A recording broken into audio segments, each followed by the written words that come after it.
Graças a Deus, né? Abra sua Bíblia, meus irmãos, lá no livro de Mateus capítulo 9. Hoje nós vamos dar continuidade na exposição, do capítulo 9 de Mateus. E hoje nós vamos ver juntos Mateus descrevendo como que foi o chamado dele, como que foi o momento em que Jesus chamou ele para segui-lo. Amém, meus irmãos? Está lá em Mateus capítulo 9, versículo 9. Irmãos, essa leitura de hoje vai nos mostrar 4 coisas importantes. Primeiro, nós vamos ver aqui a confiança de Mateus em Jesus e a humildade dele. Nós vamos ver aqui a primeira contribuição que Mateus teve para o avanço do reino. Nós vamos ver a reação dos fariseus, que mais uma vez revelou o coração hipócrita e orgulhoso que eles tinham.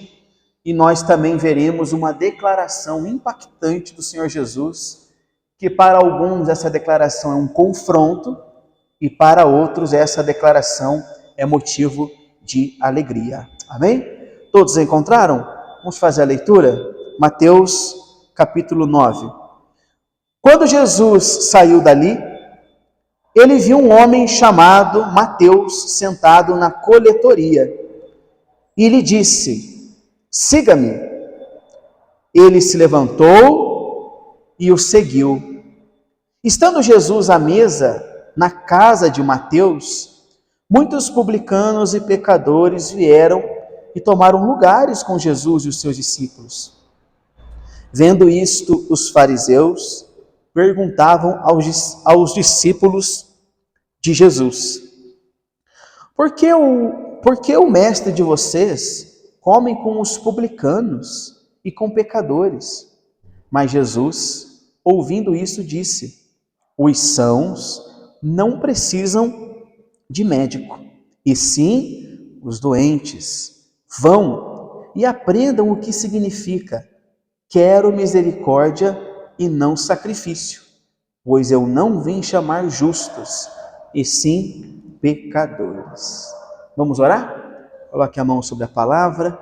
Querido Deus, bondoso e amado Pai, Deus santo, Deus soberano, Deus glorioso, soberano Pai, nós somos tão pecadores.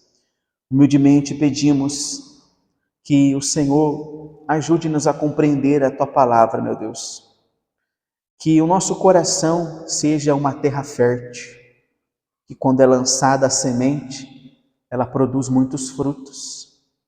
Pai, que possamos não apenas ouvir a palavra, entender a palavra, mas que nós venhamos ser praticantes da palavra.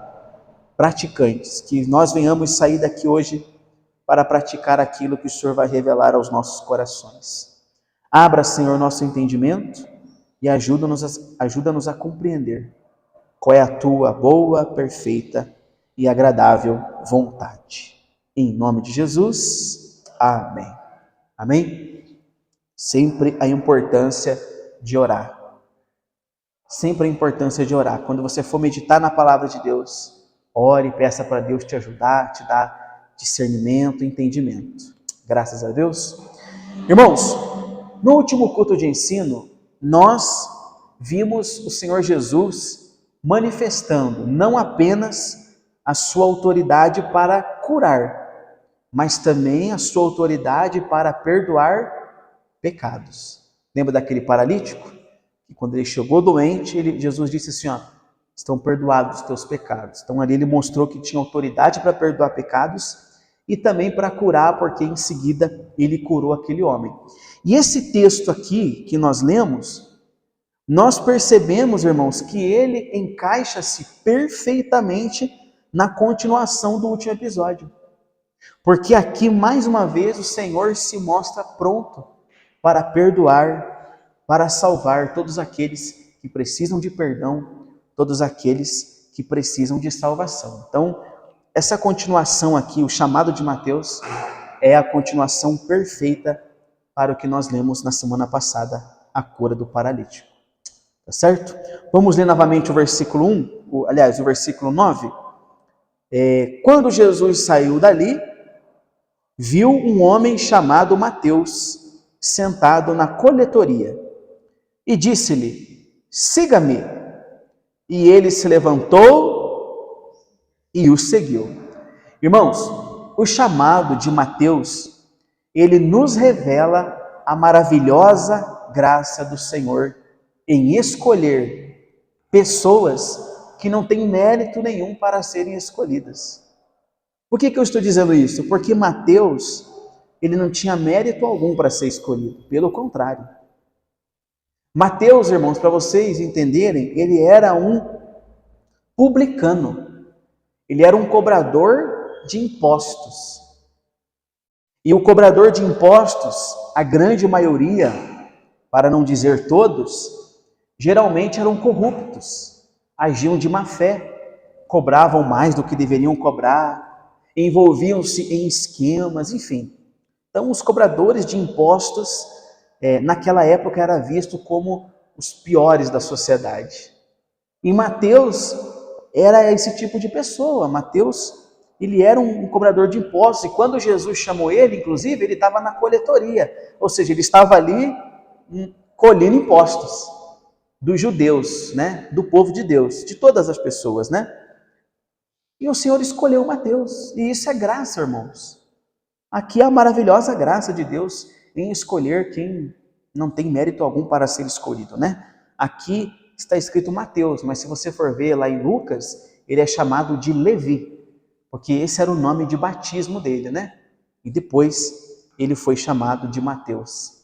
Amém, meus irmãos? Então, esse primeiro versículo que nós lemos, ele já nos mostra duas características que devem fluir naturalmente de uma pessoa que verdadeiramente crê em Cristo. Que características são essas? Confiança e humildade. Confiança e humildade. E aqui nesses dois versículos, Mateus demonstrou essas duas características: confiança e humildade. A confiança de Mateus, ela ficou claramente evidenciada na resposta rápida dele ao chamado. Você vê que quando o Senhor Jesus disse: Mateus, siga-me, ele não titubeou, não ficou pensando. Na mesma hora, o que ele fez? Ele seguiu. Vamos ler novamente, versículo 9. Quando Jesus saiu dali, viu um homem chamado Mateus sentado na coletoria e disse: siga-me. Ele se levantou e o seguiu. Olhe para mim, por gentileza. Veja que Mateus demonstrou confiança em Jesus. Confiança. Ele não ficou com medo. Mas seguir não. Demonstrou confiança. Mateus, irmãos, ele não ficou fazendo perguntas do tipo assim: seguir para onde? Seguir para onde? O que o Senhor tem para me oferecer para eu te seguir? Se eu seguir, eu vou viver como? Não. Ele creu em Jesus. Ele confiou em Jesus. Confiou que aquele que estava chamando ele também cuidaria dele. Amém, irmãos? Então essa é a primeira característica que nós vemos aqui. A confiança de Mateus. Ele não titubeou. Quando Jesus disse: siga-me, ele confiou e seguiu. A segunda característica é a humildade de Mateus. Além da confiança, nós vemos também a humildade de Mateus, e ela fica evidenciada, irmãos, na maneira que ele narra o chamado dele. De repente você não percebeu isso, mas para a gente entender por que Mateus demonstra humildade na maneira de narrar o seu chamado, nós precisamos ver como que Lucas narra esse mesmo episódio. Vamos ver a diferença? Deixa marcadinho Mateus e vai lá em Lucas, por favor. Lucas capítulo 5. Vamos ver como Lucas narra esse mesmo episódio, né? O chamado de Mateus. Lucas capítulo 5, lá no versículo 27. Lucas capítulo 5, versículo 27. Todos encontraram? Podemos fazer a leitura? É um pouquinho para frente, né? Depois disso, Jesus saiu e viu um publicano chamado Levi. Veja que aqui já está chamando ele pelo nome de batismo, né? Era Levi o nome dele, depois que mudou para Mateus. E viu um homem chamado Levi, sentado na coletoria. E lhe disse: siga-me. Ele se levantou e o que, gente?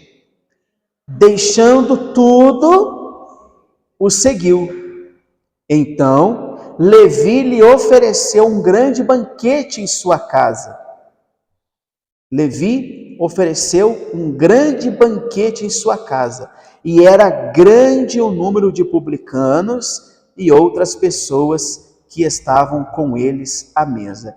Irmãos, qual é a diferença que você percebe na narração de Mateus e na narração de Lucas desse episódio?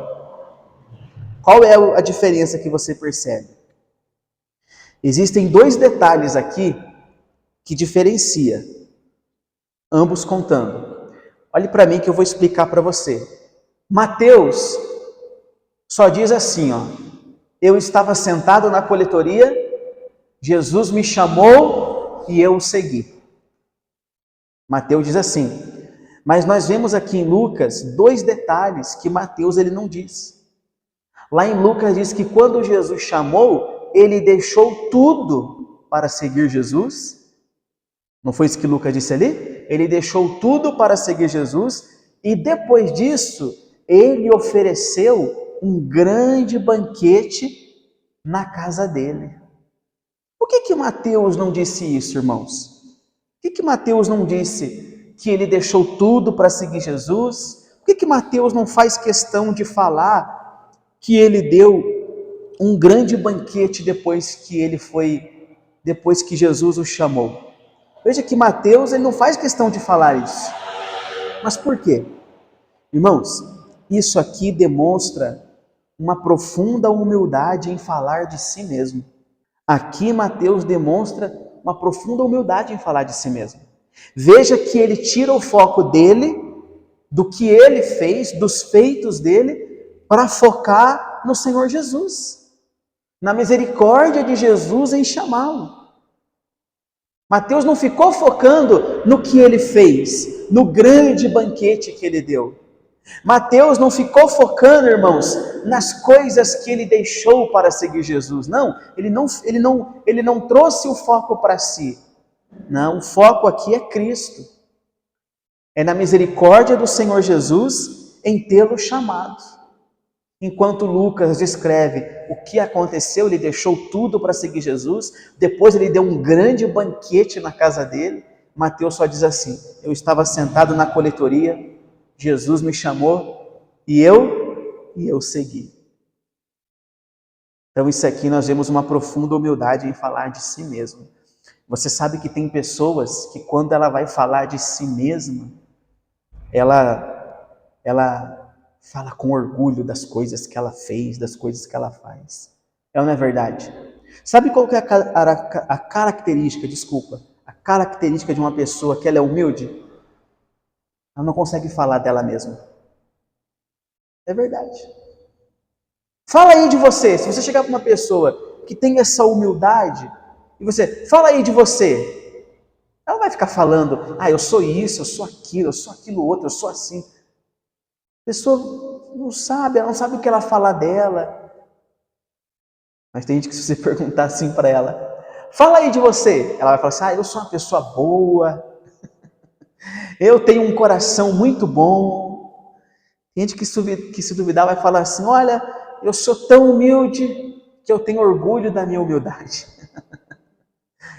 Então aqui, irmãos, essa forma de Mateus narrar, objetiva, mostra uma profunda humildade na hora de falar de si mesmo. Amém? Não gloriou-se no grande banquete que deu, não falou, deixei tudo para seguir Jesus. Olha, renunciei tudo para seguir Jesus. Não. Ele só falou, eu estava na coletoria, Jesus me chamou e eu segui. Eu não merecia, mas ele me chamou e eu segui. Amém, meus irmãos? Então, essas duas características, a confiança e a humildade, devem estar presentes nas nossas vidas. Amém?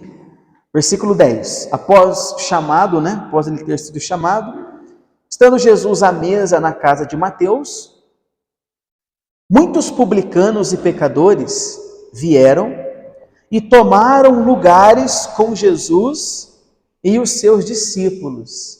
Irmãos, aqui nós vemos a primeira contribuição de Mateus para o avanço do reino. Que contribuição foi essa? Ele abriu as portas da sua casa. Olha que coisa, ele abriu as portas da sua casa para que Jesus pudesse pregar para outros publicanos, para outros pecadores. Então Jesus viu Mateus lá na coletoria e disse: Mateus, siga-me. Ele deixou tudo, seguiu Jesus. E aí o que ele fez? Ele abriu as portas da sua casa, levou Jesus para lá e lá se tornou um ambiente de culto.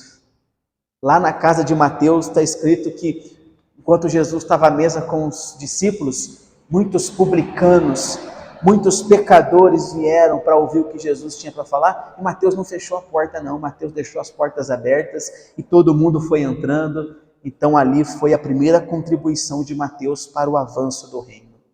Amém, meus irmãos?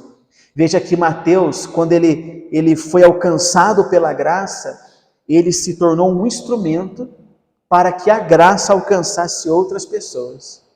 Ele foi salvo e usou dos seus recursos para que aquela salvação que alcançou ele alcançasse outras pessoas. E possivelmente eram pessoas que ele conhecia, porque aqui está dizendo que eram muitos publicanos, e Mateus era um publicano. Então, de repente, eram pessoas do convívio dele e outros pecadores, que a Bíblia ela não cita. Mas, irmãos, quando a Bíblia fala assim, pecador, uma pecadora, geralmente era prostitutas, era esse tipo de pessoas assim. Tá bom? Então, aqui Mateus foi a sua primeira contribuição para o avanço do reino. Mas, além disso, irmãos, além dessa questão aqui, tem um outro detalhe a ser observado, que é Jesus e os seus discípulos à mesa com muitos pecadores. Sentado à mesa. Ora, você leva qualquer pessoa para entrar na sua casa, sentar à mesa e comer com você? Geralmente nós não fazemos isso. Mas aqui Jesus, irmãos, estava sentado à mesa com muitos pecadores. Nesse caso aqui, essa expressão que ele está usando, pecadores, irmãos, todos nós somos pecadores, amém? Eu sou pecador, vocês são pecadores. Só que nesse caso, quando ele usa essa expressão pecadores, ele não está falando baseado nesse entendimento que todos são pecadores. Aqui eram pessoas que viviam vidas pecaminosas, pessoas que pecavam deliberadamente. Então, quando ele diz assim, muitos pecadores se assentaram à mesa com Jesus, não é nesse entendimento de que todos somos pecadores, mas ele está referindo-se a pessoas que pecavam, que viviam pecando. Porque pecadores, irmãos, todos nós somos. E isso não vai mudar enquanto nós estivermos aqui nesse mundo. Só quando Jesus voltar e nós recebemos um corpo glorificado. Enquanto vivemos aqui, nós seremos pecadores. Mas esses pecadores que ele está dizendo aqui, são pessoas que viviam na prática do pecado. Pecavam conscientemente. Sabiam que o que estavam fazendo era errado, mas continuavam fazendo. Mas veja que isso não impediu Jesus de se assentar à mesa com elas. Não impediu Jesus. Irmãos, como que ele ia salvá-las sem se aproximar para anunciar a salvação? Então Jesus permitiu. Eles vieram sentar à mesa com Jesus, só que Jesus não estava na mesa para compartilhar, para ser participante do pecado deles. Pelo contrário, Jesus estava na mesa para curá-los do seu pecado.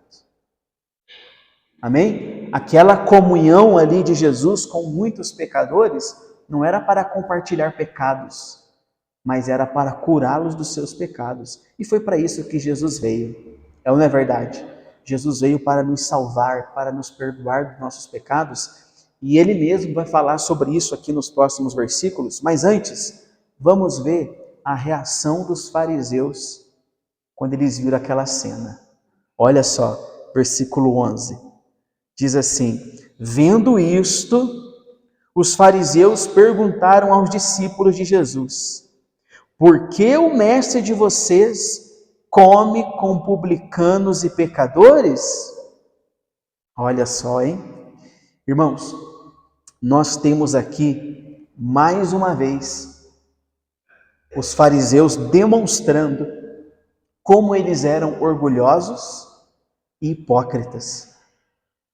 Irmãos, depois de tudo que nós limos, nós estamos estudando, os evangelhos, começamos por Mateus. Depois de tudo que nós limos, já estamos no capítulo 9. Isso aqui não é de se admirar, Não é de se admirar essa reação dos fariseus, porque em exposições anteriores, nós já vimos quem eram os fariseus e como a cegueira espiritual deles faziam com que o coração deles transbordasse de orgulho. Então, para nós, essa reação dos fariseus já não nos impressiona, é ou não é verdade? Na visão deles, na visão dos fariseus, dos religiosos, a santificação, ela vinha pelo isolamento. Olha só, eles entendiam que a santificação vinha pelo isolamento, ou seja, eles se isolavam de tudo aquilo que poderia torná-los impuros. E na cabeça deles, aqueles pecadores, aquelas pessoas, poderiam contaminá-los. Então eles se isolavam de tudo que podia torná-los impuros. Por isso, essa indagação, Por isso que eles perguntaram para os discípulos: por que o mestre de vocês se assenta com pecadores? Ele não é santo? Ele não é o Messias, o Filho de Deus? Eu estou confabulando agora, mas é o que essa pergunta nos remete. Como que pode ele ser santo como diz que é, como vocês dizem que é, e ele está aí sentando com um monte de pecador? Porque eles viviam isolados, com medo de se contaminar. Eles não viam, os fariseus, eles não viam aquelas pessoas com olhos de amor, com olhos de misericórdia, mas eles viam aqueles publicanos, aqueles pecadores como escória, como algo imundo que poderia purificá-lo, que poderia torná-los impuros, contaminá-los. Essa é a palavra, que poderia contaminá-los. Irmãos, os fariseus não agiam diferentemente do que os líderes de seita agem hoje. Sabia disso? Como que você consegue ver que aquele líder ele é líder de uma seita? Geralmente, pessoas que saem de uma seita, eles dizem assim, não fale mais com fulano porque fulano vai te contaminar. Não ouça mais ciclano porque ciclano vai te contaminar. Não fique mais com essas pessoas porque vão contaminar você.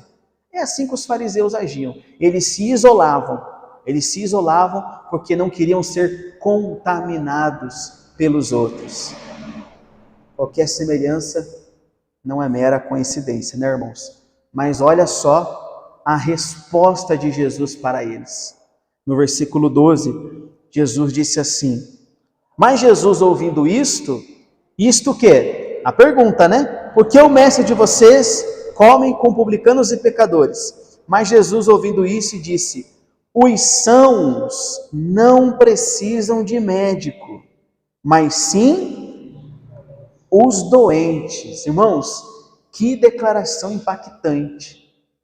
Aqui o Senhor Jesus, ele deixa bem claro por que ele veio e para que ele veio. Irmãos, na mesa com Jesus estavam muitos publicanos. Aqui só fala publicanos, mas lá no livro de Lucas diz que eram muitos publicanos. Os publicanos, pela atividade, pelo que eles faziam, eles tinham uma vida muito boa. Eles tinham dinheiro. Os publicanos não eram pessoas miseráveis, não. Eles tinham muito dinheiro. E de repente aqueles publicanos, nem doente eles estavam. Sabia disso? De repente nem doente eles estavam. Só que quando Jesus diz aqui, os sãos não precisam de médico, mas sim os doentes, ele não está se referindo à doença da carne, à doença física. Ele está se referindo à doença da alma, que é o quê? Que é o pecado. O pecado, irmãos, é a doença que contaminou a humanidade e que Jesus veio para trazer a cura. Então Jesus disse, olha, os sãos não precisam de médico, mas sim os doentes. E ele complementa esse raciocínio lá no finalzinho do versículo 13. Depois nós vamos ler o 13 de novo. Mas olha o finalzinho do versículo 13. Bem lá no final, a última linha, Jesus disse assim, pois eu não vim para chamar justos, mas sim pecadores. Então no versículo 12, ele diz, os sãos não precisam de médico, mas sim os doentes. No versículo 13 ele diz assim, eu não vim chamar justos, mas sim pecadores. Irmãos, os pecadores que ele cita aqui no versículo 13, são os doentes que ele fala no versículo 12. Jesus aqui ele está usando uma alegoria para mostrar que o pecado é uma doença, irmãos. Uma doença que atinge a alma e que ele veio para curar essa doença. Ele veio para os doentes, ou seja, ele veio para os pecadores, irmãos. Mas os fariseus, eles estavam longe de compreender isso, porque o coração deles era muito orgulhoso e aquele orgulho impedia eles de verem que eles estavam tão doentes, nós já sabemos que doença é essa, que eles estavam tão doentes quanto aqueles publicanos e aqueles pecadores que estavam com Jesus ali à mesa. Amém, meus irmãos? Eles eram orgulhosos, eles estavam doentes também, eles também precisavam se arrepender, eles também precisavam de Jesus, mas eles não reconheciam isso. Amém? No versículo 13, depois que Jesus disse que os sãos não precisam de médico, aí ele faz uma exortação, olha que forte. Olha o que ele diz, vão e aprendam o que significa, quero misericórdia e não sacrifício. Vão e aprendam o que significa, quero misericórdia e não sacrifício. Irmãos, os fariseus, eles não tinham olhos de misericórdia, pelo contrário, eles, apoiados nos seus atos de religiosidade, nas coisas que eles faziam, sabe o que eles faziam? Eles condenavam todos aqueles que não praticavam o que eles praticavam. Os fariseus, eles não condenavam só aqueles que não praticavam a lei. Os fariseus condenavam aqueles que também não praticavam as leis deles. E também criaram novas leis. E todos aqueles que não seguiam as suas leis, eles condenavam, eles não tinham misericórdia das pessoas. E aí Jesus disse, vão e aprendam o que significa. Sacrifício eu não quero misericórdia. Isso que Jesus fala, está lá em Oséias, capítulo 6, versículo 6. Deixa eu ler aqui para vocês, não precisa você abrir, mas aqui em Oséias ele diz assim, capítulo 6, versículo 6. Pois quero misericórdia e não sacrifício, conhecimento de Deus mais do que holocaustos. Então Jesus está dizendo que ele quer misericórdia, ele não quer só atos religiosos. E os fariseus, quanto aos atos religiosos, irmãos, eles eram zelosos. Eles eram muito zelosos quanto aos atos de religiosidade. Mas quanto a manifestar misericórdia, eles eram totalmente negligentes. E Jesus fala para eles, eu não quero sacrifício. O que adianta sacrifício se vocês não têm misericórdia das pessoas? Mas o coração deles era duro, irmãos. O coração deles era endurecido e nós vamos ver que isso aqui não mudou nada, porque mais para frente o Senhor vai repreender de novo os fariseus por falta de misericórdia. Vamos ler juntos? Deixa marcadinho. Vai lá no capítulo 23, por gentileza. Capítulo 23. Você vê que aqui Jesus repreende eles por eles não terem misericórdia, mas nós vamos ver que não resolveu muito, porque lá em Mateus 23, Jesus vai repreendê-los de novo por falta de misericórdia. Mateus capítulo 23, versículo 23.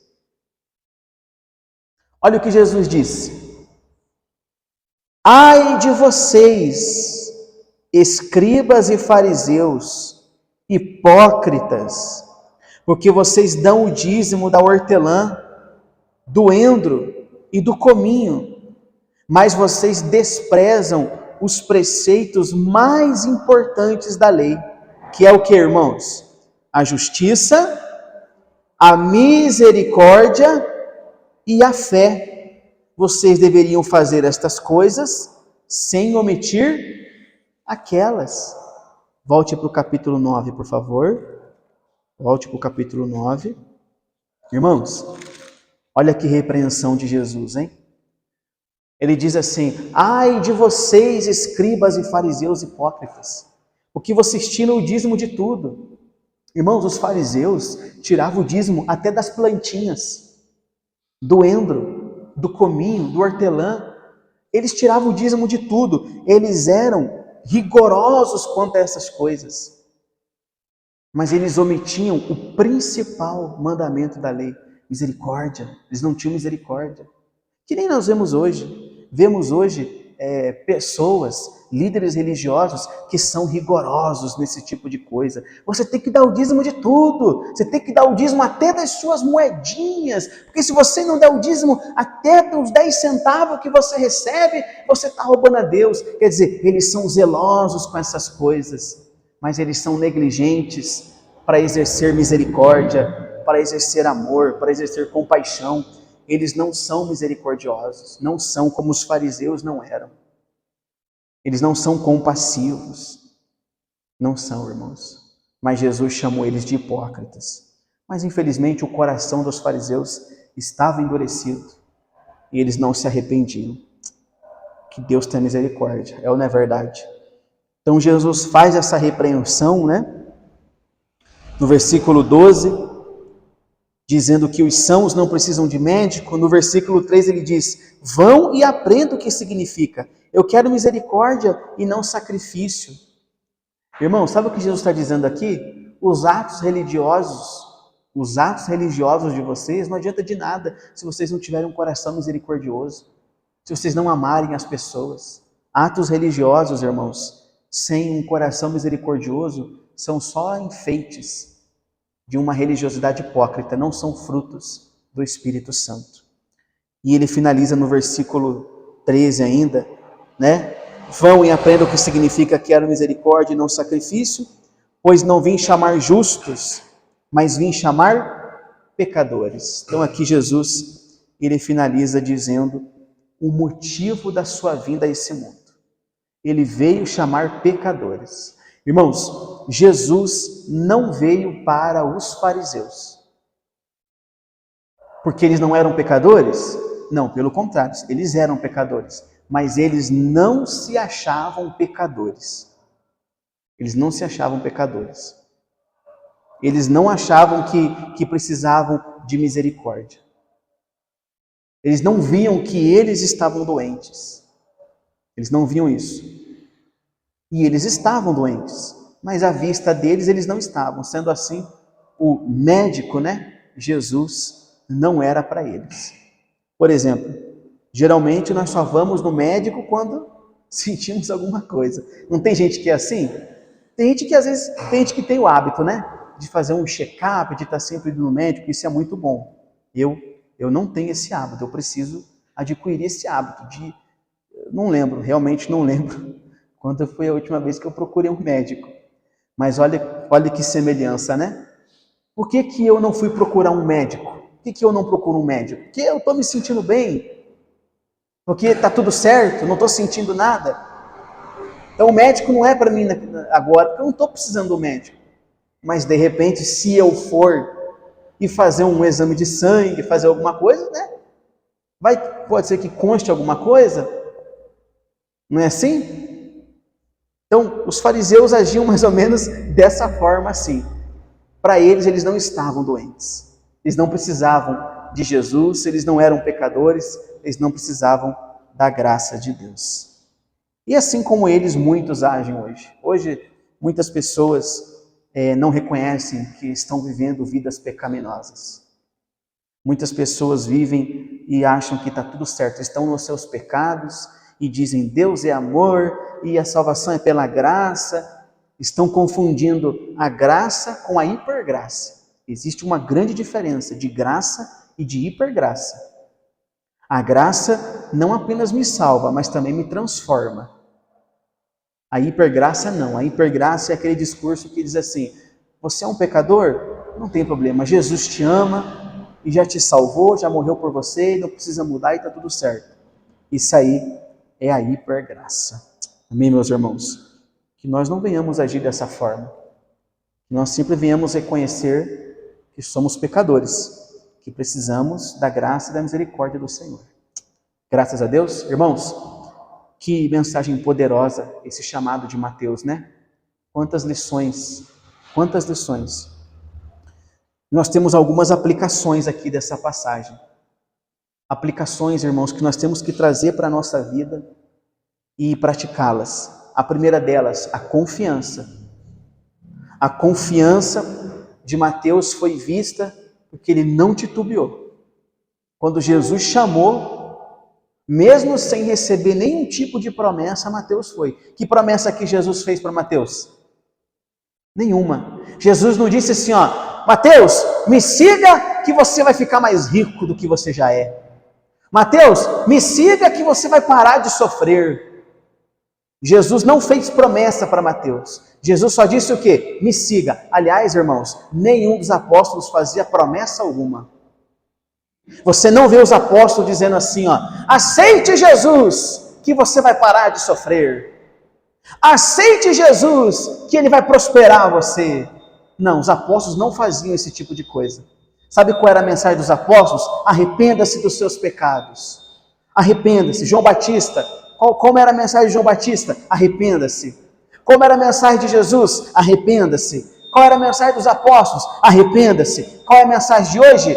Venha que você vai parar de sofrer. Venha que você vai prosperar. Venha que Jesus vai te curar. Mateus, mesmo sem receber promessa nenhuma, quando Jesus disse, Mateus, segue-me, ele seguiu. É isso que o Senhor quer de nós. Amém? Que nós venhamos segui-lo, sem esperar bênçãos em troca, mas que nós venhamos segui-lo, porque sabemos que precisamos estar com ele. Amém, meus irmãos? Precisamos estar com ele. Então, confiança, humildade. Mateus não gloriou-se. Irmãos, Mateus não gloriou-se nos seus feitos. Lembra como ele contou o seu chamado? Eu estava sentado na coletoria, Jesus disse, siga-me, e eu segui.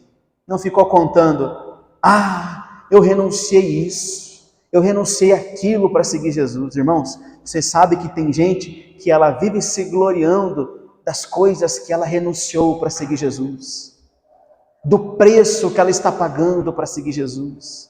É ou não é verdade? Tem gente que fala assim, eu estou pagando preço para ser cristão. Ela fica se gloriando nas coisas que ela faz. Não, irmãos, não glorie-se. Muitas pessoas, elas ficam agindo dessa forma, mas que nós não venhamos nos gloriar em nós mesmos. Que nós venhamos nos gloriar no Senhor, que nos chamou, mesmo nós não tendo mérito algum, mesmo nós não merecendo. É claro que nós renunciamos, é claro que nós deixamos coisas, mas isso aí não é nada. A maior glória é o Senhor ter nos chamado. Amém?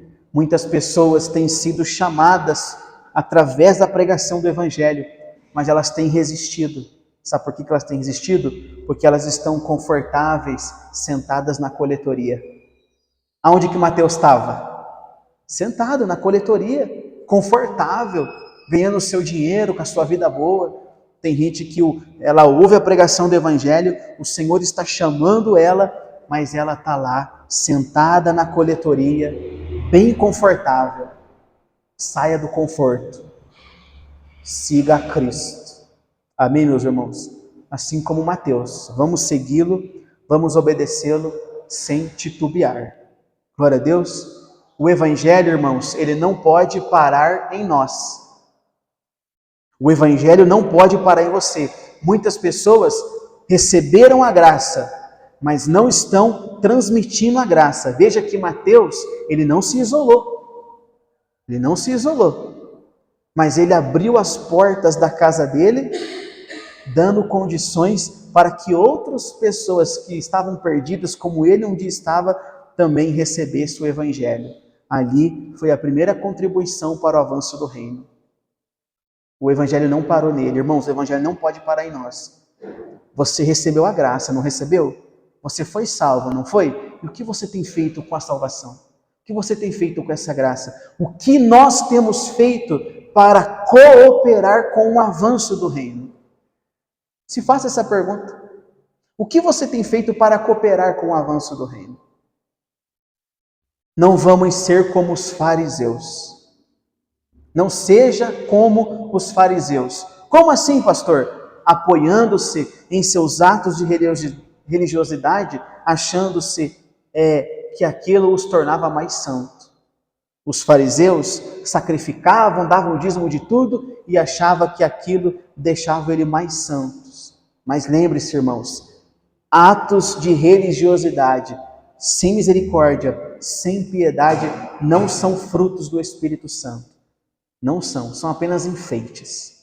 São apenas enfeites, que não quer dizer absolutamente nada. Tem gente que ela se acha menos pecadora do que outras, porque ela frequenta uma igreja, porque de repente ela dá uma oferta. Não esqueça do que está escrito lá em Romanos 3. Romanos 3, 23. Todos pecaram e foram destituídos da glória de Deus. Não há um santo, não há um justo sequer. Não há. Todos nós necessitamos da graça de Deus. Amém? Os sãos não precisam de médicos. Assim Jesus finalizou. Os sãos não precisam de médico. Nós sabemos que ele não estava se referindo à doença física, mas à doença espiritual, o pecado. Os fariseus, eles queriam distância dos pecadores, mas Jesus tocava nos pecadores. Tocou nos leprosos, abraçava, sentava à mesa. Nós venhamos ser como Jesus e não como os fariseus. Jesus, ele não nos ensinou a se afastar dos perdidos, irmãos. Não, pelo contrário. Jesus não ensinou a se afastar dos perdidos.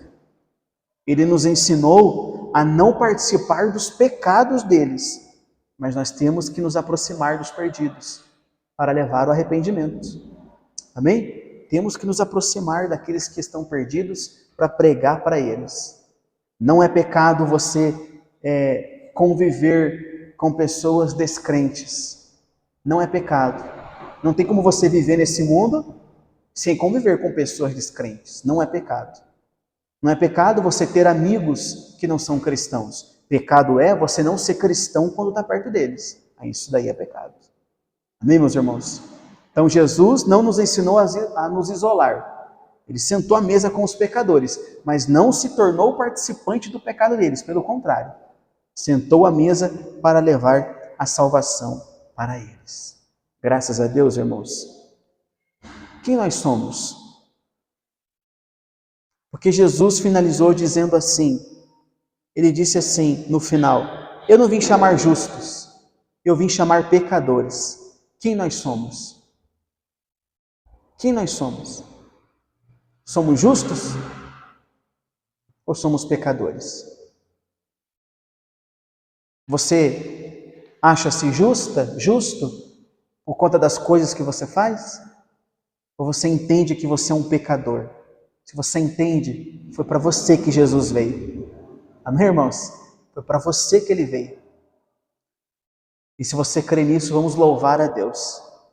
Vamos louvar a Deus, vamos agradecer, vamos atender ao chamado. Amém? Vamos atender ao chamado sem titubear. E por sua graça e misericórdia, vamos nos tornar participantes do avanço do reino. Glória a Deus. Vamos orar? Fique de pé, por gentileza. Vamos então falar com Deus.